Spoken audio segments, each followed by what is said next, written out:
Time now for Conversation Nation. Joining me tonight, Mike.com's Liz Plank, political science professor at Hiram College, Jason Johnson, and MSNBC contributor, Victoria DeFrancesco Soto. Thank you all for being here tonight. Thanks, Rev. Glad to be here. We start with the news that Hillary Clinton will launch her campaign as early as Sunday. The Washington Post reporting her approach will be to think small and to focus on one-on-one and small group encounters in Iowa, New Hampshire, South Carolina, and Nevada, saying advisors think, quote, the go slow, go small strategy plays to her strengths, allowing her to meet voters in intimate settings where her humor, humility, and policy expertise can show through. But is this the right approach? NBC's First Read said there's a risk to this go small strategy. It lacks a message. Victoria, is this a possible strategy that is risky?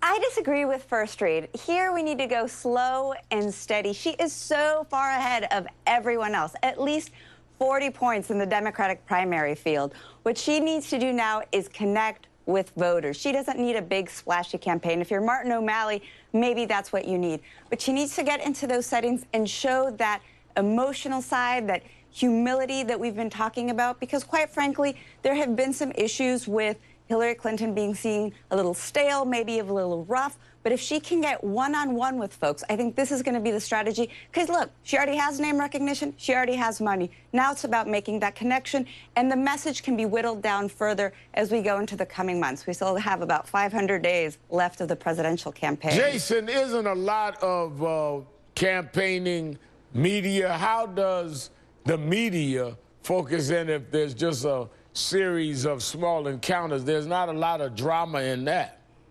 Oh, there will be people there who want to watch. And let's, look, I'm going to go through all the political speech here and be honest about what's going on. Lots of people think Hillary Clinton isn't warm. They don't think she's friendly. And you can't humanize yourself if people have watched you for 20 years. She's going to these small places because she doesn't answer questions very well, because she doesn't want to be under a lot of press scrutiny, because Hillary Clinton has never had the charm, the connection, or the empathy of Barack Obama, Bill Clinton, or even George Bush. So this is a way of avoiding the press for a while, at least until the heat gets too big when we get to the primary season. Liz, will it work? Yeah, I mean, I have to agree. Look, this is not her first rodeo. She ran before, and she made some mistakes, and she's learning from them, and she's not going to make them again, and that's what gives her an edge. Like, she's done this before. And in 2008, retail politics helped President Obama get elected.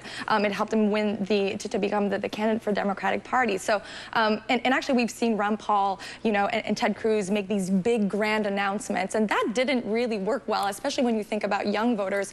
If you look at social media, Yik Yak, the anonymous Twitter platform, a lot of the comments were like, best TED Talk ever. A lot of young people don't really resonate with that kind of message. So I think she's smart to do it smaller this time. So what does Hillary's news mean for Joe Biden? Will this end speculation of a possible run for president for himself? The Draft Biden movement is out with a campaign, a new one. But Biden is in the headlines for something else. Michael Bloomberg's daughter posted this picture of Biden with her son saying, quote, what's a boy to do when the vice president steals your pacifier? Jason, we'll talk politics in a moment, but how great is that picture? I think the picture is awesome. It's why I want Joe Biden to run. He has to run. He is so much fun. There will be a picture like this of him every week at car washes, at pep rallies, kissing babies, taking their candy. It'll be great. Liz, does he end this? Does this stop the draft Biden? They've come out with a new ad. Does this take the air out of that balloon? Well, look, there's so many pictures out there, the Uncle Joe photos, and I think this is particularly one that's probably more funny than sort of creepy. I think there's been some that have made people feel uncomfortable, especially in his relations to women. Again, we weren't there in those moments, but some of those photos out there are, want to make you look twice. So I think he's good. Sure, he's authentic, he's goofy, he's funny, he's a guy you want to go and have a beer with, but I'm not sure he's someone you want to vote for. I think he's going to have to work against that image. What do you think? Does he have chance, or now that Hillary comes Victoria, it's all over, and just ride out your vice presidency? Well, first of all, I think it was courageous to take that pacifier from the baby. I have a 6-month-old, and that is something I would never do. Look, what does he have to lose if he runs? Right. He gets some more publicity. He can get bigger speaking fees, sell more books. You know, if he has nothing to lose in going forward. And he loves politics. He loves the spotlight. This is fun for him. So if I were a betting woman, I'd say Joe Biden throws his hat into the race. All right, it's one of the most beloved and reviled crazes of the 21st century. The selfie, from the Clintons' group shot with Jimmy Kimmel to Ellen's epic Oscar selfie to even the President of the United States in on the selfie stick action. But one potential 2016 hopeful is coming out with a bold and new party platform.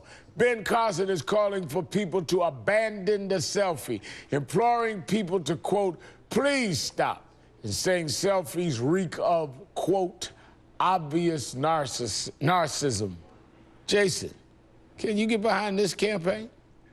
I don't know what he's doing. First off, Ben Carson, he's a medical doctor. He's not a psychiatrist. I don't need his psychological evaluation. But is it narcissism? No, it's not. And it seems like he's running for grumpy next-door neighbor. I don't understand why he's focusing on this, confusing ISIS and Ferguson voters and protesters. Obviously, Ben Carson doesn't know what he's doing. He has no clue what he's doing. I'm out of time, but Liz, Victoria, you can go take a selfie with me during the break. Thank you all for your time. Have a great weekend. We'll be right back. The 300